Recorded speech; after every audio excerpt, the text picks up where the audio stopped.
What's going down, guys? Okay, so I'm going to do like a 3 or 4 part series of where we are to date with what we know, what we can agree on, what we don't agree on, so then we can kind of know what we need to figure out and what we don't need to figure out. So let's start with the date that supposedly Paddock checked in. September 25th through the 28th. They say that's when he checked in. Laura Loomer checked some valet receipts. His car was in and out of the garage a couple times. Like, I think it got checked in on the 25th. So can we all agree that his car got checked in? Does anybody have like real proof?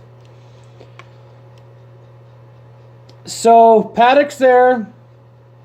We still don't have no video of him cruising around. Not necessarily cruising around, but walking around in any casino there at that time.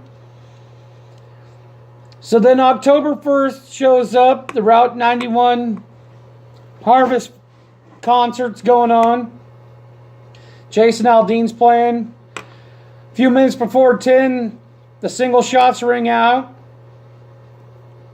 10:05, the first big volley of automatic fire or semi-automatic fire goes down. In that time, they say Campos gets hit with shrapnel, which I don't believe. I believe he was injured doing something in that room or the windows. So, shooting ends. Takes them 72 minutes to breach the room. 7 minutes after that, they breach 134, the adjoining door. In that time, an officer accidentally discharges his weapon, which we still have no word about that. The SWAT team that was interviewed, but they're really not SWAT, it was just a couple officers that got together, says that they were afraid of snipers to go by the windows because of the snipers. In that time, the LVMPD helicopters flying around right by Paddock's room in the line of fire.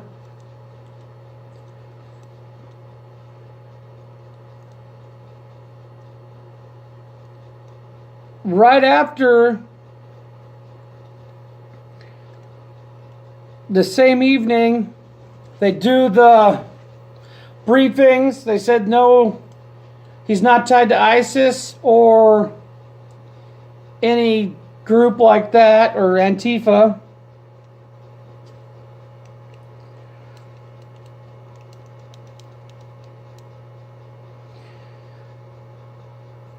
Then Sisolak sets up the sketchy victim GoFundMe deal. They also open up the other donation deal for victims. It was like 527 injured, 59 dead.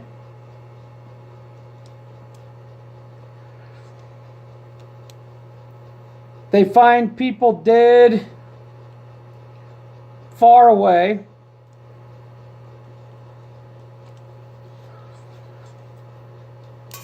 So then, this is kind of just like hit and miss on a couple topics I just kind of want to go, so bear with me. Nobody could find Campos. There's a security guard at his house. He decides to leave the country during the investigation for about 7 days. Goes to Mexico with a rental car. Comes back, shows up on the Ellen Show, him and Shuck, which is Shuck is in on this somehow too. I think he was thrown in by the FBI for a helper for Campos to make it seem legit. That's my opinion. And he drove all the way down there with supposedly a gunshot wound to the leg. No. So then we get the leaked crime scene photos where it shows a plethora of weapons. And the weapons they show are like the guns that all the gun grabbers want to ban. What's the coincidence on that?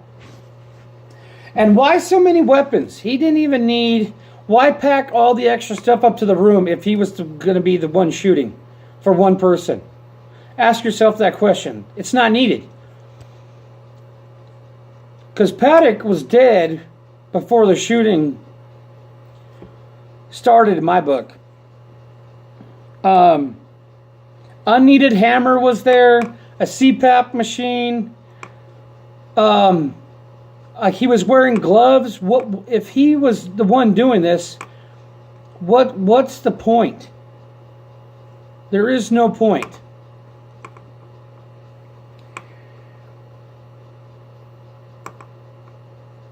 In the crime scene photos, maybe you guys could do a little research on this for me. I've been trying to look, but I can only do it on my phone and, zoom in so much. So on the crime scene photos, on the one that shows his head, some of those casings are crimped. There were crimped casings for like blanks. I just noticed that. One of my subscribers pointed that out. And I went back and looked, and he was right. So look into that. And also, somebody was telling me that they seen some CO2 cartridges. I couldn't really see that, but if you guys see CO2 cartridges that are like used for like pellet guns and stuff, let me know. So we have, what proof do we have that Paddock was doing stuff? We have no video of Paddock. They haven't done no fingerprints or nothing if that was the case. He was wearing gloves for what reason? Did they do a gunpowder residue test on him? They should do that on Campos too.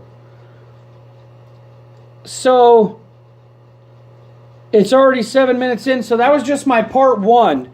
Let me know what you guys think, and we'll try to start doing a process of elimination of what we agree on and what we don't agree on. So then we know what to work on and start moving forward in a positive manner. And then with the weather being kind of bad, I haven't been able to do the windows and stuff, but that'll tell us too. Because if you're going to be shooting out a window, you don't need to break it out with a hammer. What's the point? I don't see the point in that at all. Doesn't make any sense. So, they did find tannerite in Paddock's car. I haven't seen any other YouTuber do that, so I'm just showing you guys how tannerite is. And those were only half-pound targets. You could buy 1 pound, 3 pound, all kinds of different sizes, and you can make your own size just by adding the other powder to mix it up. So you could blow up a whole house with not very much. So check it out on YouTube. You could watch people blow up barns and everything with like 20 pounds. It's crazy. And it's very dangerous. You guys got to know what you're doing. So I'm going to end this one here. Help me out on PayPal me. All this stuff costs money. So, and I'm not trying to make money off you guys at all. It's just to cover the cost of what we're doing and having a little fun and trying to figure out the truth and all that. So subscribe to my channel, give me a like down below, comment, let me know what you guys think, hammer down, and I'll see you guys on the next one.